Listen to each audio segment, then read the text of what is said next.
방금 최근의 지지율 변화 추이 분석해봤는데요. 역시 눈에 띄는 건 안철수 후보죠.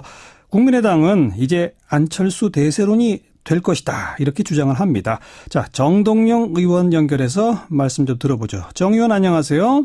네, 안녕하십니까. 네.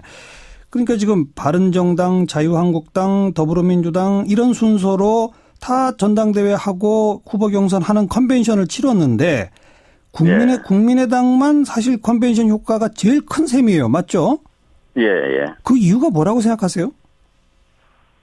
그 결과적으로 보면 1대1 구도가 되면은 내가 이긴다고 했던 안철수 후보의 그런 그 주장이 현실화된 측면이 있고요. 예. 또 구체적으로는 경선 방식, 그러니까 주민등록증만 가지면 누구나 투표할 수 있도록 한 완전 개방 국민 경선, 이것을 광주, 전남, 전북, 호남의 유권자들이 이 출구를 타고 자신들의 표심을 이제 분출한 거지요. 이게 호남에서 제2의 안풍을 첨화한 효과가 있었다고 생각합니다. 네. 그래서 호남의 유권자들은 뭔가 대세론이라고 하는 문재인 후보에 대해서는 마땅치 않은 감정이 있었는데 국민의당은 뭐 그동안 시원찮았고요. 그런데 한번 밀어줄 테니까 문재인과 한번 세게 붙어봐라 하는 표심을 표출한 것이다. 뭐 이런 분석이 의미 있는 것 같습니다. 네. 그런데 여전히 보면 다자구도 조사를 하면 2등이에요. 뭐 물론 1등과 차이는 많이 좁혀지고 있습니다만 그렇죠? 네. 그런데 양자구도로 조사를 하면 역전을 해서 1등을 하는 조사가 또 많이 나옵니다. 이거는 이거는 이유가 뭐라고 생각하세요?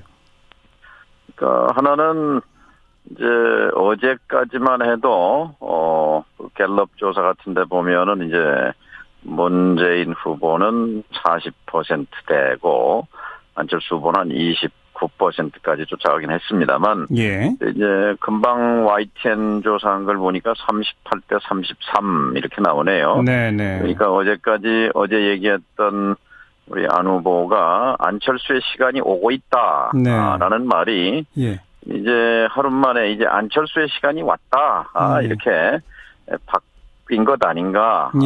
분명히 바람이 있다 이렇게 말씀할 수 있고요. 금방 질문하신 왜 다자 대결에서는 2등인데 양자 대결에서는 YTN 조사도 보니까 양자에서는 안철수 후보가 앞섰네요.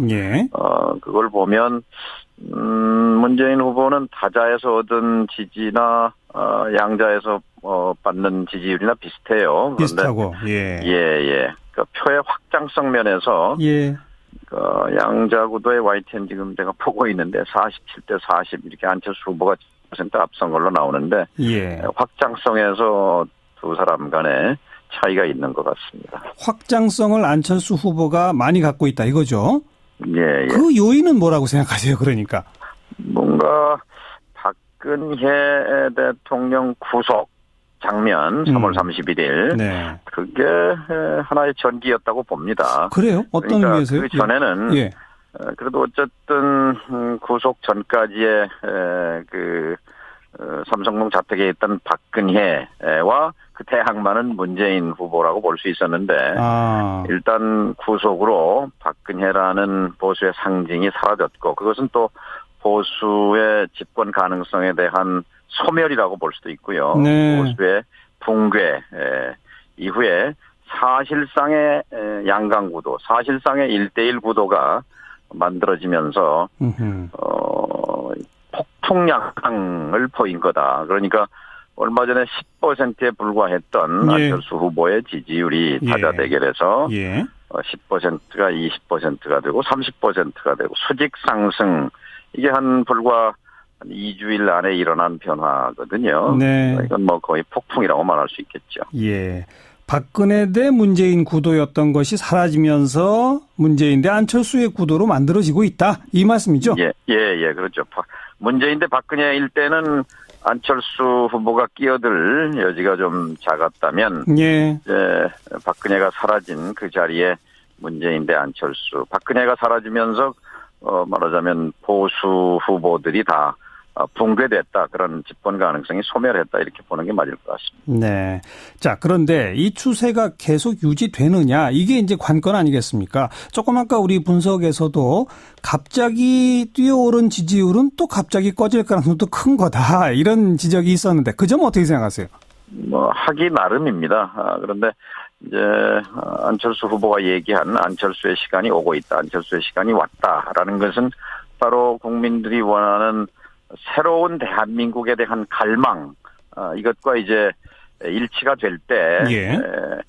지속 가능성이 있는 것이죠. 네. 그리고 이제 국민들이 얘기하는 내가 나를 대표한다고 하는 한국적 시민의 탄생, 여기에 부합하는 그런 정책과 내용으로 이제 다가갈 때 그 지지율은 이제 굳어지겠죠. 예.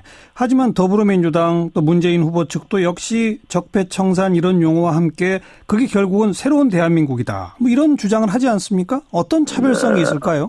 안철수 후보가 얘기하고 있는 이제 과거 대 미래의 프레임, 그 틀, 그것이 좀 먹히고 있지 않느냐 하는 생각도 듭니다. 그러니까 안철수 후보가 그동안 자수성가했고, 네. 그다음에 깨끗한 이미지와 또 그런 도덕성을 갖고 있고, 그리고 본인이 2번씩이나 큰 양보를 한국 정치사에서 그렇게 선뜻 큰 양보를 거듭한다는 것은 평가받아야 할 대목입니다. 이것을 비판하는 사람도 있지만 그것은 너무 야박한 얘기고요. 그런 것들이 안철수 바람을 만들어내고 있지 않는가. 지금은 분명히 안철수의 바람이 이 거세게 지금 몰아치고 있는 형국이라고 봅니다. 그에 비해서 문재인 후보는 그럼 과거 세력이다 이렇게 규정할 수 있는 겁니까?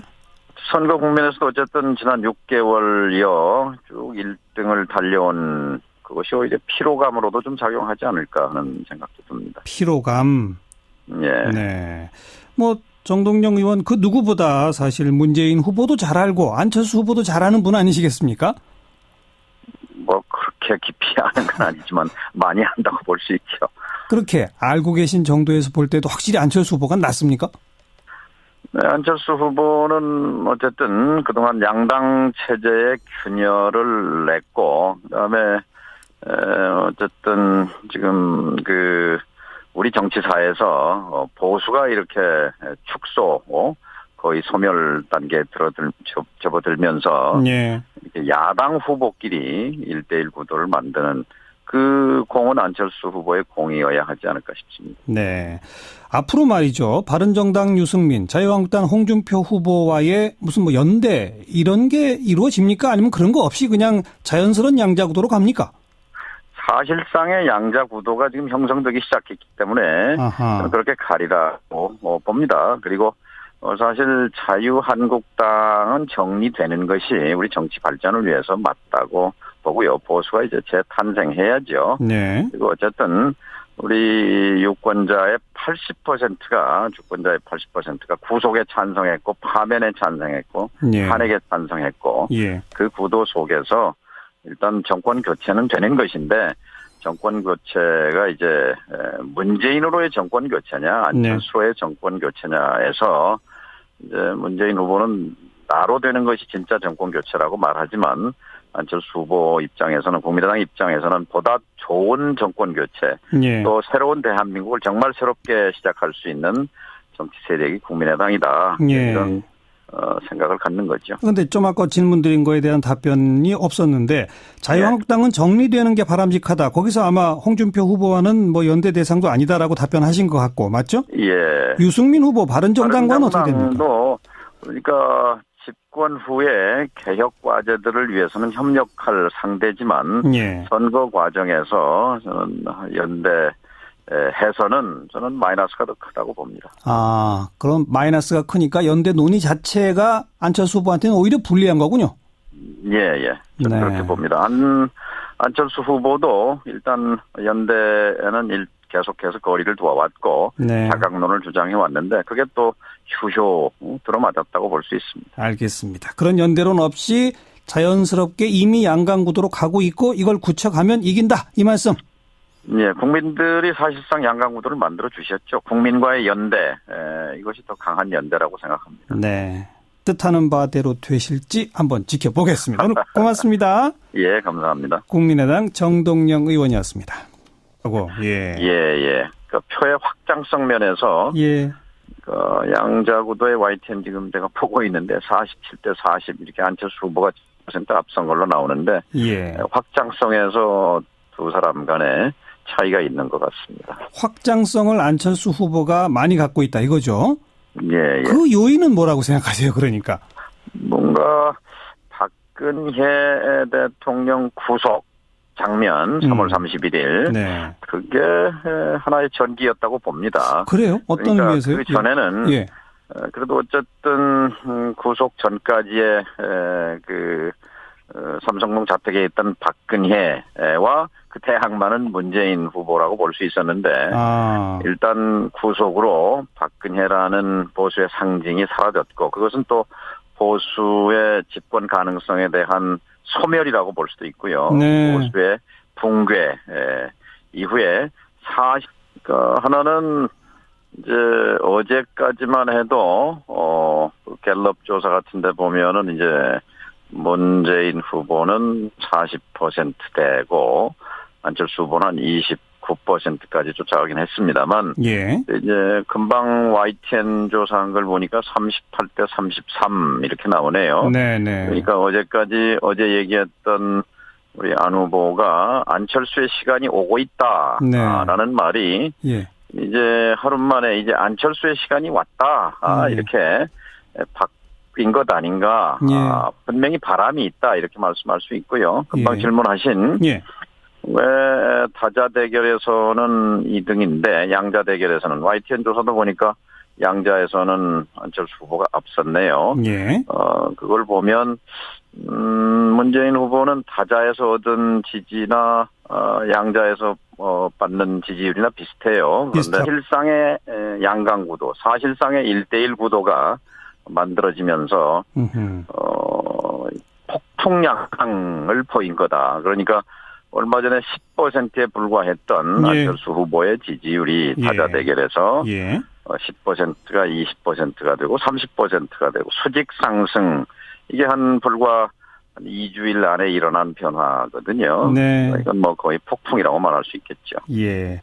박근혜 대 문재인 구도였던 것이 사라지면서 문재인 대 안철수의 구도로 만들어지고 있다. 이 말씀이죠? 예, 그렇죠. 문재인 대 박근혜일 때는 안철수 후보가 끼어들 여지가 좀 작았다면 이제 박근혜가 사라진 그 자리에 문재인 대 안철수. 박근혜가 사라지면서 말하자면 보수 후보들이 다 붕괴됐다. 그런 집권 가능성이 소멸했다. 이렇게 보는 게 맞을 것 같습니다. 네. 자, 그런데 이 추세가 계속 방금 최근에 지지율 변화 추이 분석해 봤는데요. 역시 눈에 띄는 건 안철수 후보죠. 국민의당은 이제 안철수 대세론이 될 것이다. 이렇게 주장을 합니다. 자, 정동영 의원 연결해서 말씀 좀 들어보죠. 정 의원 안녕하세요. 네, 안녕하십니까. 네. 그러니까 지금 바른정당, 자유한국당, 더불어민주당 이런 순서로 다 전당대회하고 후보 경선하는 컨벤션을 치렀는데 국민의당만 사실 컨벤션 효과가 제일 큰 셈이에요. 맞죠? 예. 그 이유가 뭐라고 생각하세요? 결과적으로 보면 1대1 구도가 되면은 내가 이긴다고 했던 안철수 후보의 그런 주장이 현실화된 측면이 있고요. 또 구체적으로는 경선 방식, 그러니까 주민등록증만 가지면 누구나 투표할 수 있도록 한 완전 개방 국민 경선, 이것을 광주, 전남, 전북, 호남의 유권자들이 이 출구를 타고 자신들의 표심을 이제 분출한 거죠. 이게 호남에서 제2의 안풍을 점화한 효과가 있었다고 생각합니다. 네. 그래서 호남의 유권자들은 뭔가 대세론이라고 하는 문재인 후보에 대해서는 마땅치 않은 감정이 있었는데 국민의당은 뭐 그동안 시원찮았고요. 그런데 한번 밀어줄 테니까 문재인과 한번 세게 붙어봐라 하는 표심을 표출한 것이다. 뭐 이런 분석이 의미 있는 것 같습니다. 네. 그런데 여전히 보면 다자구도 조사를 하면 2등이에요. 뭐 물론 1등과 차이는 많이 좁혀지고 있습니다만 그렇죠? 네. 그런데 양자구도로 조사를 하면 역전을 해서 1등을 하는 조사가 또 많이 나옵니다. 이거는 이유가 뭐라고 생각하세요?